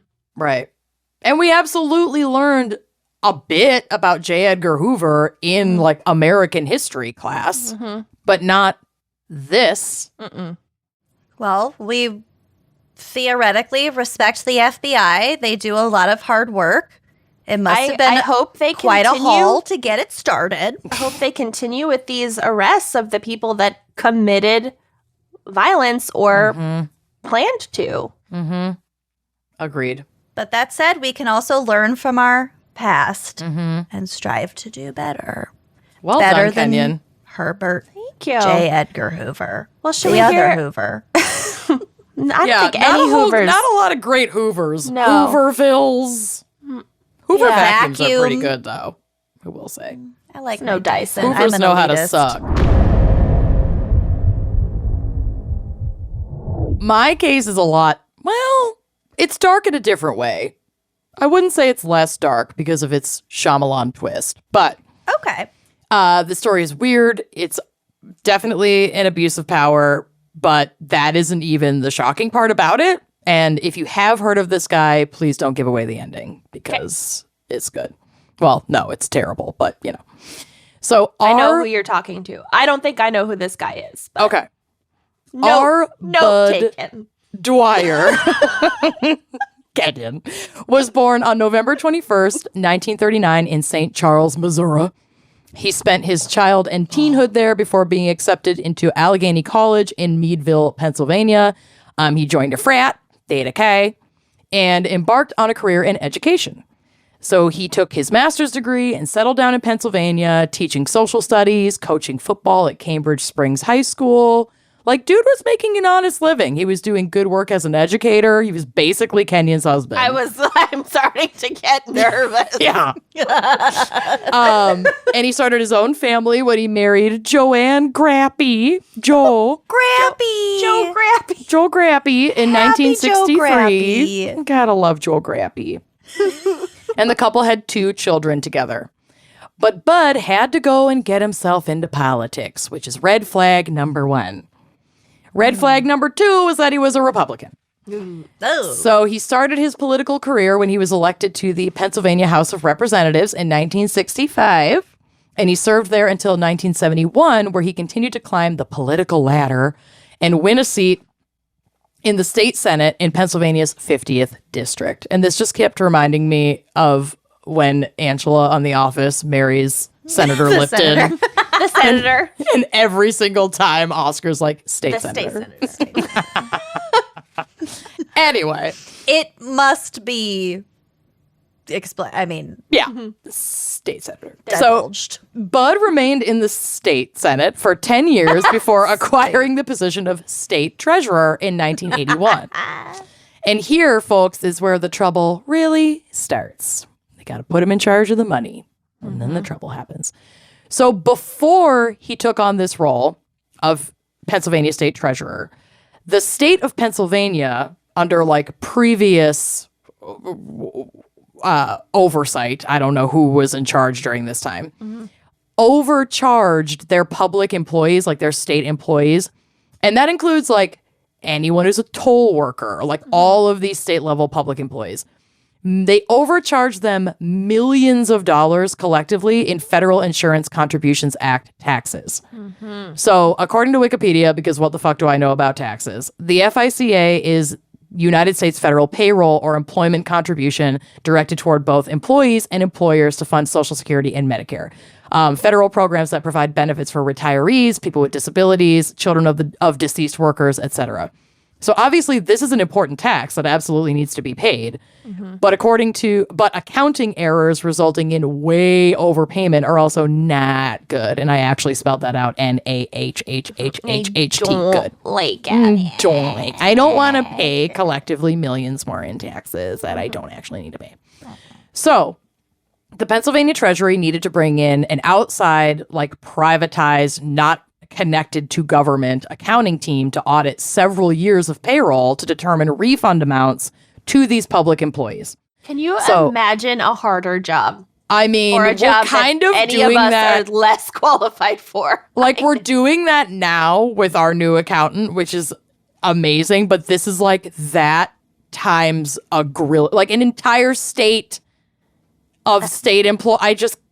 I can't even imagine. It gives me puckered beehole thinking about it. I also think that there's a statute of limitations on auditing, which is like 3 years. Right. So they have to get it done fast. Yeah. Shit, so that they can man. get this money Yeah. refunded to people. So this is a huge, huge ask. And the accounting contract was worth $4.6 million. So That's that's not the the amount contract. stolen. That's the amount that they have to pay to the firm to To do fix the their audit. error. Yep. That's So, what we have like I to pay said- to Kenyon's mother Yeah. to pretty much. detangle all of this. I So, wish. I know. Then I don't have to pay for her retirement. My She would God. never sleep again. We don't have $4.6 million. We don't have $1.6 million. We don't have So- 0.6 million. Not even close.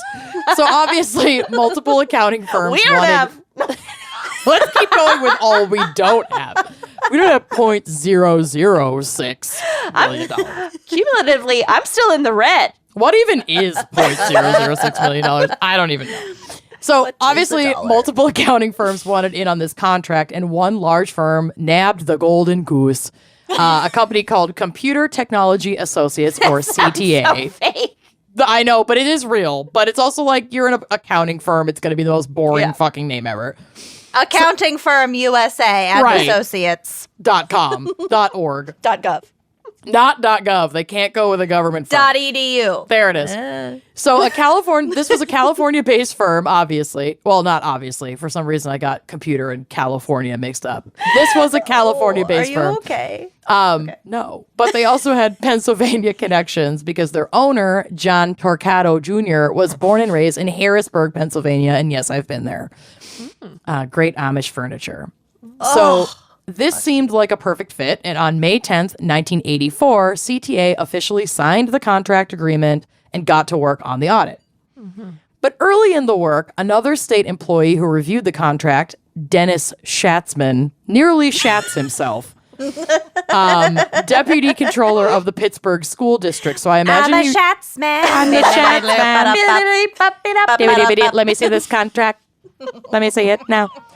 So he is the deputy controller of the Pittsburgh School District. So I imagine he reviews all kinds of budgets, like all the frickin' time. And this is why he would have looked over this contract, because that's a big portion of the state budget. So as he's reviewing this contract, he finds something kind of alarming, and he sends his concerns up the ladder, first to other school officials to kind of get advice on, like, what should I do? And then he loops in another accounting firm called Arthur Young and Associates, another riveting name, to review the cost of the contract, review that $4.6 million. It is a lot of money. Like, think about the man and woman hours and that in would the have 80s. to add up. Oh my God, I forgot That's it was in the $4.6 million in 1984. Yeah. Yeah, how many people would be? I mean, it's a lot of people working around the clock to get that done, but that's still an absurd amount of money. A lot. And It's a big fucking ass. exactly. So AYC agrees with Schatzman's assessment that the contract with CTA was overpriced by millions of dollars. And within a few weeks of this discovery, a former CTA employee turned informant came forward with a sworn Favorite statement. kind of informant. I know. I love A former employee turned. a disgruntled employee turned informant. As long as they don't have a gun, yes. Right. Well, we'll get to it. Turned informant. So this person came forward with a sworn statement that CTA had promised $300,000 to none other than our Bud Dwyer Little finder's fee. as a reward, like a kickback, for giving the contract to CTA. So from there, the Pennsylvania Auditor General, which is a really fancy way to beef up a really boring job, informed the FBI, and a full-blown investigation was launched. Bud immediately proclaimed his innocence, and a review of his finances did confirm, like his personal finances, did confirm that such money was never received. But the promise of said money is enough for an investigation and charges, because it's like conspiracy to. Also, don't you think there'd be a way to hide that money if he Probably. had received it? But I guess if Deutsche it was Bank. never paid. Yeah, exactly. Yeah, probably, but stuff like that also tends to leave a trail, so I'd imagine if he'd been laundering it or He was something. expecting it, at least. Correct. So Bud did what he could to distance himself from the situation while holding firm that he did not make any such arrangement.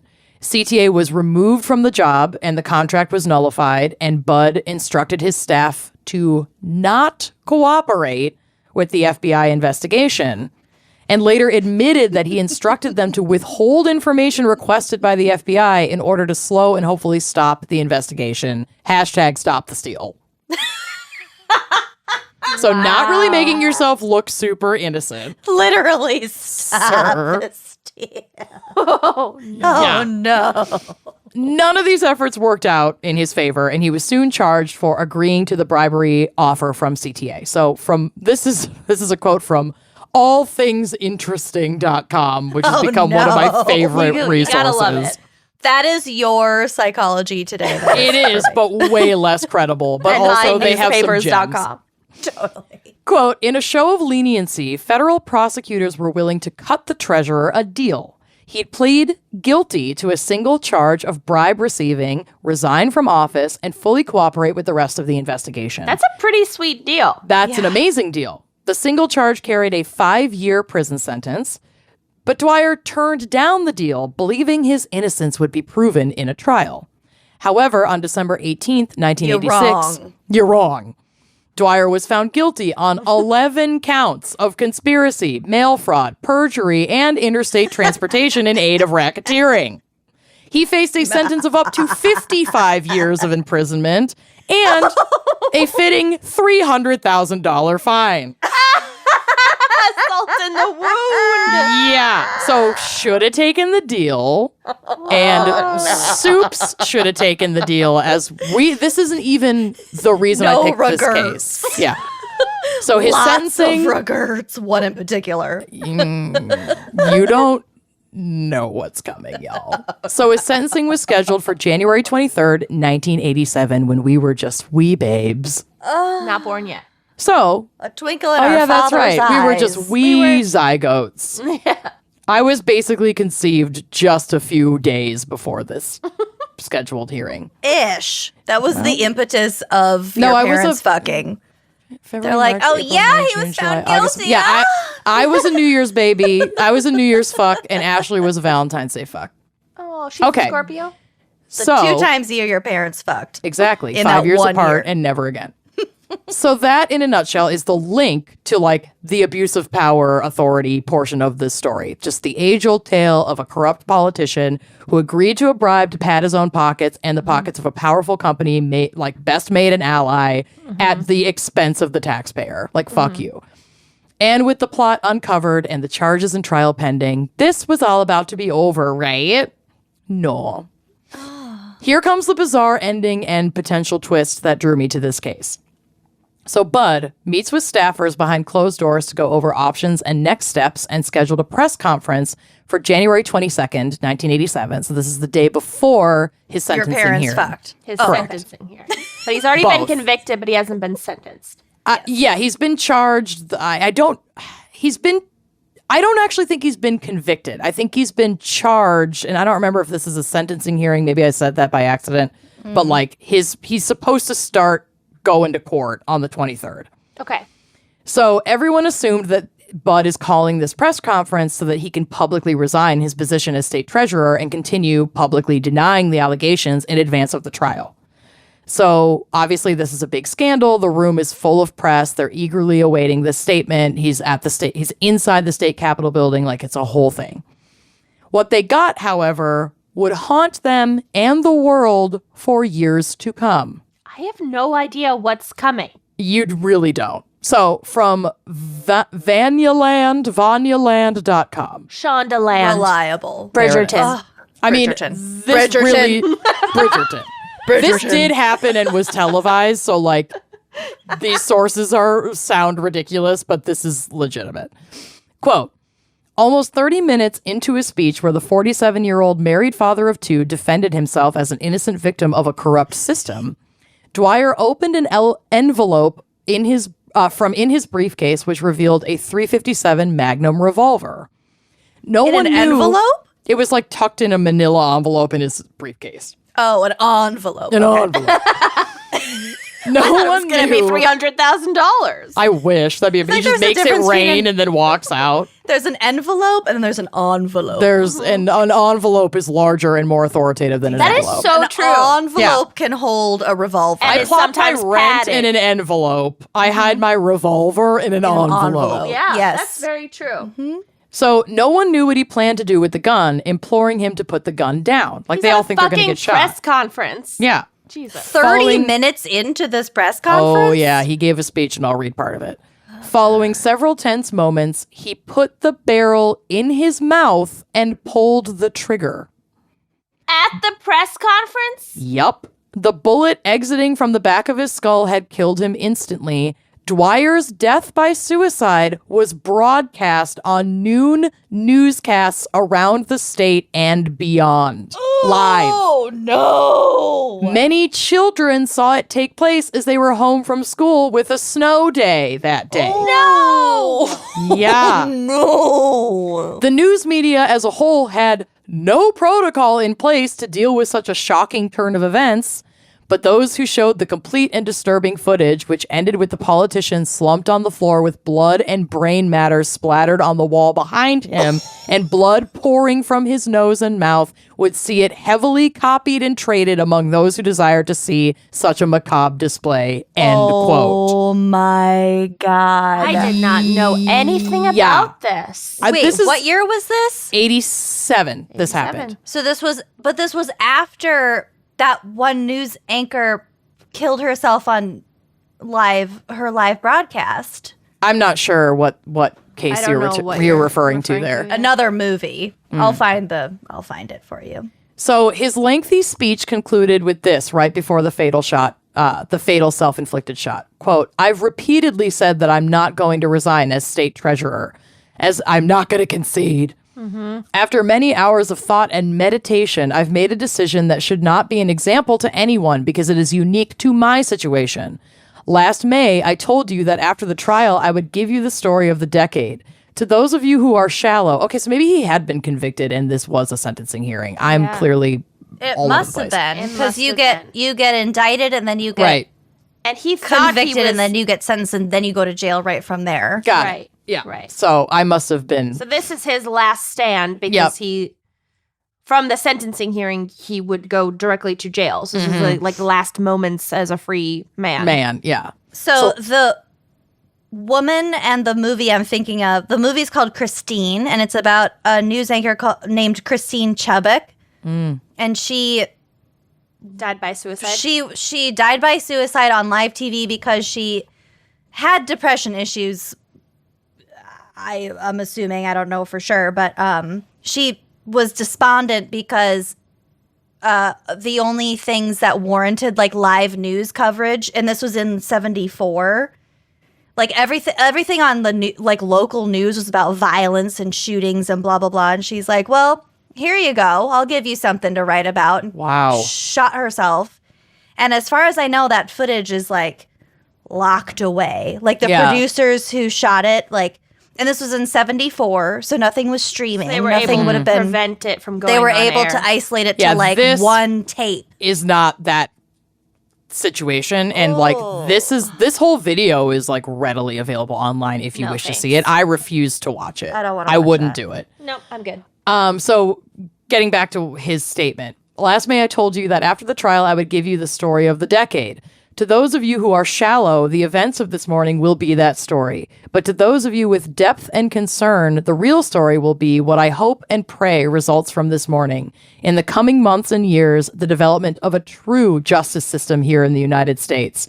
I am going to die in office in an effort to see if the shameful facts spread out in all their shame will not burn through our civic shamelessness and set fire to American pride. What does that even mean? I don't know. Sir, The your ramblings ego. of kind of a I'm going madman. to die in office in an effort to see if the shameful facts It's spread basically, out. it's the Trump, like, all the evidence shows that this election was fair, but I'm holding to this corruption theory. And if I'm we innocent. repeat it enough with Yeah. enough words, Right. other people will Just believe it. me. He continues, please tell my story on every radio and television station and in every newspaper and magazine in the United States. Please leave immediately if you have a weak stomach or mind, since I don't want to cause physical or mental distress. I just want the attention of doing this on live TV. live television. And then he says, Joanne, Rob, Dee Dee, that's his wife and two kids. forgot I about his love you. kids. Thank you for making my life so happy. Goodbye to you all on the count of 3. Please make sure that the sacrifice of my life is not in vain. And then he counted to 3. And shot himself. Oh my God. Thank God he did not. I mean, this reeks of the potential to be a family annihilator. So, like, It's really scary stuff. It's so thank gross. goodness he limited his carnage because To himself. to himself, because this is ticking a lot of family annihilator boxes. Yeah, it's I mean, very spooky. It's not great that he did it on live TV where No. a bunch of children that's home on a terrible. school day could see it. But I'm just surprised that he didn't also inflict violence upon his wife and children. And I don't know whether or not he ever did. Well, I meant there's- like murder. in a murder, yeah. yeah. If there was any abuse in the household, I'm not aware of it, and I didn't search for it. So his conviction was upheld post-mortem, despite multiple efforts by his legal team to clear his name. This battle continued for years with appeals and a retrial request in 1993, all of which were struck down by the courts. As far as the legal system was concerned, Bud was guilty and would remain guilty. But years later, some indie filmmakers took an interest in this bizarre story and made a documentary called Honest Man, The Life of Bud Dwyer. This is an entirely... Have I been shitting on this man who is not guilty? We'll get to it, but it's the area is gray, so don't worry. This is an independent film. It was released in 2010. I think you can still stream it on Amazon.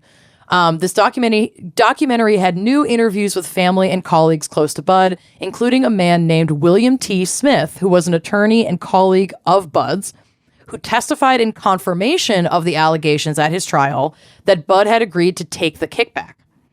So his testimony, this testimony of William T. Smith, was one of the key elements to convicting and then upholding Bud's conviction, which is why it came as... So he didn't rescind his testimony when Bud was tried after post-mortem? No, he did not. No. So this is why it came as such a shock when decades later for this film crew, at the time 73-year-old William told the filmmakers that his testimony was false. So this is from penlive.com. I know, a Pennsylvania publication. Quote, in an interview for Honest Man, Smith said he lied about the bribe as part of his own plea bargain. Oh, talk about abuse of authority. Shit. Which does happen. So it's like, he said, quote, he's dead because of me, Smith said of Dwyer. To the day I die, I'll regret that I did it. But the 73-year-old Smith's credibility is open to question. He's changed his story more than once in the Dwyer case and is currently facing prison for his involvement in an investment scam. So what that tells me is like, okay, so everybody's a lying liar, and which lying liar are you going to trust? There's no reliable narrator. And that he probably would spin a false narrative in order to save his own ass. Yeah. But like, we don't know. And we may never know for sure since the money never actually exchanged hands. So that would have been the real, like, for lack of a better term, smoking gun. But I have to say, like, the majority of the signs point to he did it. Like, the kicker for me is telling his staff not to hand over any information to the FBI. Yeah, if you genuinely knew yourself to be innocent. An innocent man doesn't do that. You would be like, look through everything. Yeah, and I don't want to get charged with obstruction. So, like, take it. Right. Obviously, suicidal ideation is very challenging to understand. And there had to have been serious, like, distress guiding that decision. But, like, it's also not like it happened when he, like, lost his last appeal. Right. You know what I mean? Exactly. Like, there was still a chance that he would, like, serve some time, hopefully appeal, hopefully prove his innocence. Like, right? Look at Adnan Syed. Like, yeah, he, like, again, for lack of a better term, kind of jumped the gun. Yeah, it just doesn't make in a lot of sense ways. to me. Yeah. So, I don't know. It just seems odd that an innocent man, like, so convinced that in the courts he could prove his innocence even after being found guilty, wouldn't explore those options. I don't know. So I don't have very many photos for the blog because so many of them, when you Google this guy's name, are from his death. Graphic. Yeah, no I thanks. just was not about to share that. They're not even like that graphic, to be honest. But when you know what it is, I you just don't didn't- want to In look context, they I didn't want to go there. And if folks really want to see it, it's all over the internet. You don't need me to show it to you. I got lots of photos of that ugly mug, J. Edgar Hoover. Go look at Hoover. Fucking have at it. And as for Bud's poor family, obviously this would be a horrifying trauma to recover from. And because Bud died while holding public office. Okay, this must be where I got confused on. Because he still had his job. Because he still had his just job, been and it was convicted. before his sentencing hearing. So he had been convicted, but he hadn't been sentenced. So there must be some sort of loophole. Because he died while holding public office, the Dwyer family were awarded benefits totaling over $1.28 million, which at the time was the largest death benefit payment ever made by the state of Pennsylvania. Maybe and that's which is why ironic, he did it on that date. Exactly. This really is another reason that I think he was guilty, because if he'd been, I guess, either found guilty in court or like had made it all the way through sentencing, which is like the last, I guess, part of conviction. Yeah. He would have lost all of his pension and benefits from his job as state treasurer. Well, he had been convicted, but he was still technically holding public office. And like you said, So- he gave this press conference Right. on that day, and everyone was expecting him to announce his resignation. And he didn't. And he didn't. That's why he did Probably, it. yeah. He did it to award his family $1.28 million. Yeah. Which he Because would he have knew known he full would well. be found, the he loophole. already knew he would be found guilty. Right. So, I mean, yes, this reeks And of a he family. said in his speech that he even made a point of saying in his speech, I would never. I'm not going to resign. And as, whatever, like he talks of, I'm going to die in office. Yep. Yeah. He knew what he was doing. So, like, He knew yes, what he was this reeks doing. of a family annihilator, but also maybe there wasn't abuse in that home. Yeah. And maybe he really thought, I'm gonna. like, I'm taking one for my family so that they'll be okay because I'm going to prison and our family's going to lose everything. Mm-hmm. So I don't know. I have mixed feelings about this guy. Like, you fucking did it. You could have just not done it. And then we wouldn't be here. Well, he most likely embezzled, or not embezzled, but most likely Took a accepted a kickback. bribe. Took Took yeah. a kickback. Got caught. And rather than like live with the shame and his family being, without money, died by suicide to get his family money. There's also definitely got to be narcissism at play here because, like, the original deal from the feds was a slap on the wrist. Yeah. And you would have recovered, and you're a white man in Pennsylvania. You're going to be fine. Like, maybe you can't hold political office Yeah, you anymore. probably wouldn't even serve all 5 years. You'd I probably doubt he serve, would've. like 2 and change. So I don't know. But this Well, story, when I was like, I was going through all these listicles of like top 10 historical abuses of authority. And I almost covered like Caligula. And then I was like, wait, Well- Bud Dwyer. kind of tying back to that wide net that I cast in my segment, what we ended on about privilege. This is the perfect example of that. He has never faced repercussions. He's Right. never thought that he deserved any repercussions. So to him, this was the ultimate offense. Totally. I don't need to play by those rules. Fuck that. I'd rather kill myself and earn my family 1.3 mil on my And way facing out. any kind of consequences for his actions Yeah. was so unbearable to him. Yeah. Private law privilege. It's exactly what this is. It's so bonkers, and like I experience this and have to check myself on this all the time, like how much we will do to not feel uncomfortable, and like being held accountable obviously makes you feel uncomfortable, and like how violent that cocooning can get. It's like this is the absolute extreme of that. Like, I don't want to face this, so I'm going to put so many people through so much trauma in order So to that not have I to. don't have to go through that. It's just really a level of like narcissism that just freaks me out. And we all have to check quick our and own- easy death for me. Yeah. But also, I want people to know of the sacrifice that I Right? made. And I also want my family to benefit at the most that they possibly It's can. very spooky. It just, It's the really whole thing really spooky. creeped me out. And that's why I picked it. So you're welcome, America. Interesting. Beyond Very America. interesting. Right? More stuff out of Pennsylvania that nobody talks about. What else are you hiding in there, PA? I guess I'll have to move there and find out. Thank you to our fan picker this week, Dr. Noodly. Noodly job. do. Noodle on. Dickory dock to noodly do. Thank you. We'll talk to you next week. See ya. Bye-bye.